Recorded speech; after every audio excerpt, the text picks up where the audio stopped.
Hello po, papunta kami ng Kalangain, Lubao. Nandito po kami sa De La Paz. Mga baka oh. Cute nila. Ayan, diretso na kami. Diretso na tayo dyan. Okay na, kawawa. Ewan ko mo ganun lang. Papunta kami ng Kalangain, Lubao. Dito idaanan to ng De La Paz. Shortcut po to, papunta De La Paz. Punta to shortcut, Kalangain, Lubao. Nakita nyo pindahanan? Puro bukid po yan. O yan o. Kita nyo po, puro palayan. Ang daanan po rito. Ito po ay diretso po ng lugar ng De La Paz. So shortcut po kami papuntang Kalangain. San Pablo. San Pablo. Kita nyo po may tricycle din sa dulo. Tatabi tayo doon sa gilid.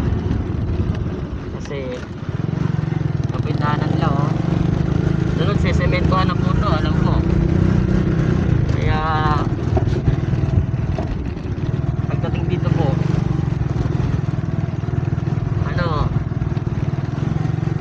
daanan hindi po masyado maganda.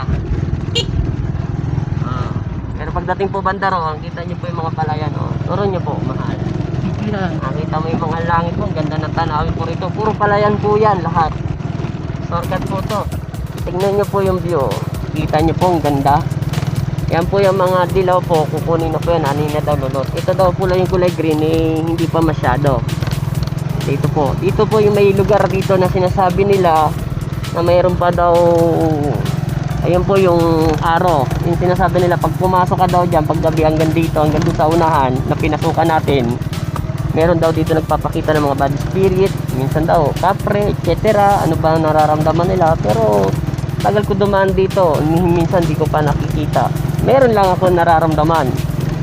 Yan po yan Barangay De La Paz. Welcome to Barangay De La Paz po. Ito po sinasabi nilang puno na nakakatakot. Maraming bibi po to dati. De La Paz lugar po. Papunta kami San Roque Harbor. Pero dito kami dumaan kasi mas mabilis ang daanan nito. Kita nyo po yun? Yun welcome. Kita nyo po yung bundok Arayat. Ayun po yung bundok na pinakamagandang view. Doon po yung maraming cruise na pinako. Ayan po yung magandang bahay. Diretso na po tayo. Okay po ha. Nakita nyo po yan ang magandang view. Malapit na po tayo sa daanan na pantay-pantay. Saglit lang mahal. Okay na. Malapit na tayo. Nakikita nyo yan? Diba? Ang ganda ng tanawin dito. Pag umuulan dito, sarap dumaan dito. Ikita mo yung mga ibon, nagliliparan, etc. etc. Okay. Papasok na po tayo sa daanan. Sige po. Okay.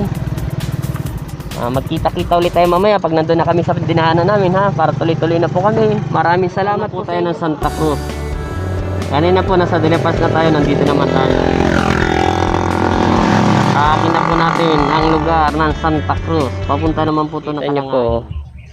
Yung pato nakakatuwa. Yung anak niya tinuturuan yung lumangoy. Nandito po tayo sa San Roque, Kalangain, Santa Cruz, Lubao. Ang dami po nilang pato nila Kuya Bong Cruz. Ayan po yung mga, ito po ay sandilis. Binebenta po nila. Ito naman po ay pusit. Dilis. Ayan po yung bahay nila. Kikita nyo po yan. Ang dami nilang pato. Tapos may palaisdaan po yan dyan. Tapos palayan na sa likuran, babuyan. May aso pag nakatingin sa akin. Sabi niya.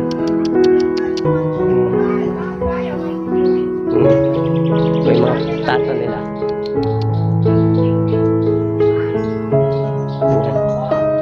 Meron po sila rito ang baboy.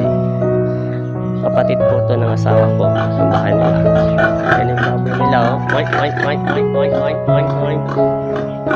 May isa po.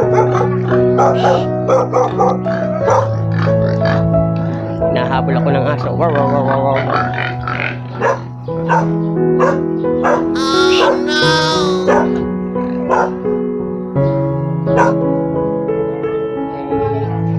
Baboy na mo din palang puti. Tapos may baboy.